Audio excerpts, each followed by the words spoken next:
आज हमारे पास में दो बवाल स्मार्टफोन।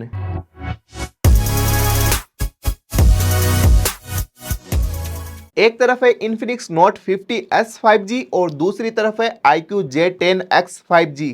और इन दोनों स्मार्टफोन ने मार्केट में काफी ज्यादा हाइप क्रिएट की है क्योंकि ये मिड रेंज के अंदर काफी बेस्ट स्पेक्स के साथ में आते हैं और ये दोनों ही अंडर 20,000 में बेस्ट स्मार्टफोन है। लेकिन सबसे बड़ा सवाल यह है इन दोनों में से बेस्ट कौन सा है, इसलिए आपका भाई इन दोनों के बीच में करने वाला है धमाकेदार टक्कर। सबसे पहले बात करते हैं अपन प्राइस सेगमेंट की। वैसे iQOO के अंदर आपको 3 वेरिएंट मिलेंगे और Infinix में 2 वेरिएंट मिलते हैं। 6128 Infinix में नहीं मिलेगा, तो हम इन दोनों को कंपेयर करेंगे 8128 के अकॉर्डिंग। दोनों में ही 1000 रुपए का डिफरेंस है।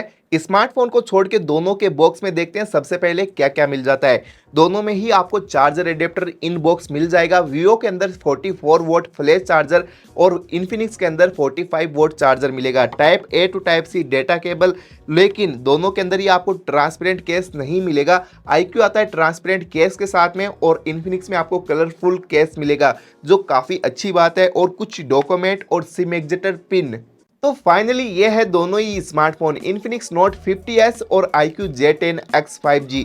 दोनों के बैक में ही आपको डायनेमिक लाइट और Infinix में हालो लाइट मिल जाती है, नोटिफिकेशन लाइट, जो कॉल आने पर नोटिफिकेशन आने पर ब्लिंक करती है। लेकिन iQOO की डायनेमिक लाइट में आप कलर चेंज भी कर सकते हो। और दोनों ही स्मार्टफोन के बैक में प्लास्टिक बैक मिलता है। और वैसे दोनों ही स्मार्टफोन को अगर हाथ में पकड़ोगे तो Infinix आपको कुछ हद तक लाइट वेट मिलेगा, क्योंकि इसमें बैटरी वैसे कम है और इसका 180 ग्राम वेट है और 7.9 mm इसकी थिकनेस मिल जाती है। iQOO के मुकाबले ये स्लिमेस्ट स्मार्टफोन है।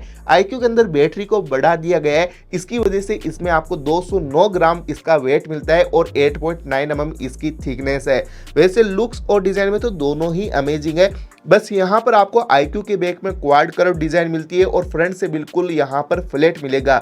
लेकिन Infinix के बैक में और फ्रंट में दोनों में 3D कर्व डिजाइन मिलती है और 3D कर्व डिस्प्ले, जिसकी वजह से हैंड ग्रिप और भी काफी अच्छा बना रहता है दोनों के मुकाबले। वैसे लुक्स डिजाइन में तो दोनों ही अमेजिंग है। वैसे दोनों ही स्मार्टफोन के फिजिकल ओवरव्यू की बात करें तो राइट साइड के अंदर बटन्स मिल जाते हैं। Infinix के अंदर इन डिस्प्ले फिंगरप्रिंट सेंसर मिलता है और iQOO के अंदर आपको साइड फिंगरप्रिंट सेंसर मिलेगा। नीचे की साइड में दोनों में स्पीकर, टाइप्स, USB पॉइंट और माइक होल मिलेगा। सिम कार्ड स्लॉट Infinix में मिल जाता है और iQOO में साइड के अंदर है। Infinix में आपको ऊपर की साइड में मैक्रो नॉइस कैंसिलेशन और स्पीकर ग्रिल मिल जाता है। तो लुक्स डिजाइन में तो वैसे दोनों ही अमेजिंग है। इनमें से दोनों में आपको कौन सा अच्छा लगा डिजाइन को लेकर वो कमेंट जरूर कर देना। और अब बात करते हैं डिस्प्ले। अगर आपको इन दोनों में से डिस्प्ले को लेकर अच्छा स्मार्टफोन चाहिए तो मैं आपको बता देता हूं, Infinix के अंदर 6.78 इंच की 3D कर्व्ड एमुलेट स्क्रीन मिल जाती है 144 हर्ट्ज स्क्रीन रिफ्रेश रेट के साथ में, और इसमें 1300 निट्स ब्राइटनेस पीक लेवल मिलता है। आउटडोर में विजिबिलिटी काफी अच्छी है और बेजल्स वगैरह भी बहुत कम मिलेंगे। और इसकी एमुलेट स्क्रीन और कर्व्ड स्क्रीन होने की वजह से इसका एक्सपीरियंस और बेटर होता है iQOO के मुकाबले।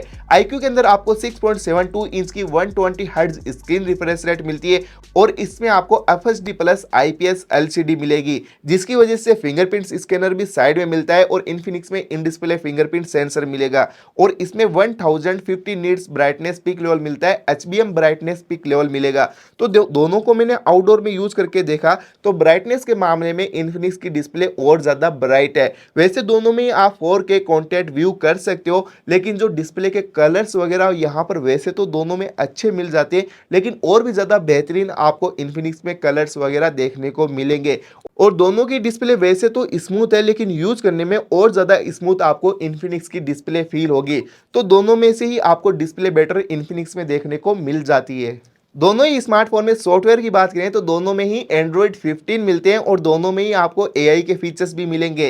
और अब बात करते हैं कैमरा सेंसर। दोनों से हमने काफी सारे फोटोज और वीडियो रिकॉर्ड किए जिनकी डिटेल आप देख सकते हो। जैसे कि iQOO के अंदर आपको 50 मेगापिक्सल का मेन कैमरा ही मिलेगा, जो सेकेंडरी कैमरा है वो उसका यूज नहीं है भाई, नॉर्मल सेंसर मिल जाता है। वैसे ही सेम आपको Infinix में भी 64 मेगापिक्सल का मेन कैमरा मिलता है, लेकिन Infinix के फ्रंट में आपको 13 मेगापिक्सल का सेल्फी कैमरा मिलता है और iQOO के अंदर 8 मेगापिक्सल का सेल्फी कैमरा।